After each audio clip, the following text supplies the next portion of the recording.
છોટાઉદેપુરના નસવાડી તાલુકામાં બેંકની બહાર પશુપાલકોની કતારો લાગી।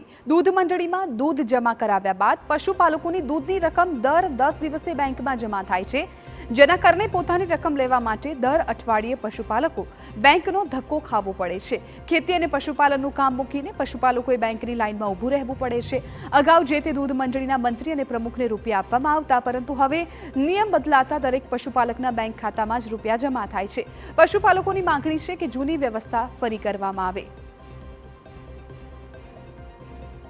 ખેતીનું કામ ચાલે છે, માણસો એક કલાકથી ઊભા છે। મેં બી પોતે 1 કલાકથી ઊભો છું, તો બેંકવાળા કંઈ બેલેન્સ જોવાનો ટાઈમ નથી। બેલેન્સ જોવા એક માણસ બીજો રાખો અને બીજા માણસનો લાઇનમાં રાખો। આવી રીતે બેંક કરે તો બેંક ચાલે નહીં। દૂધના જે નાણાં આપે છે એ ખરેખર છે ને મંત્રીને ગામમાં દૂધ મંત્રી પ્રમુખને આપવું જોઈએ। આવી રીતે બેંકમાં નાણાં નાખીને આ લોકોને ખોટા હેરાનગતિ કરે છે। અત્યારે એવું ચાલતું હતું કે એના પ્રમુખ મંત્રીઓને એ લોકો અધિકાર આપતા હતા, એમના વતી એ લોકો નાણાં લઈને એમને ઘરે આંગણે પૈસા આપતા હતા।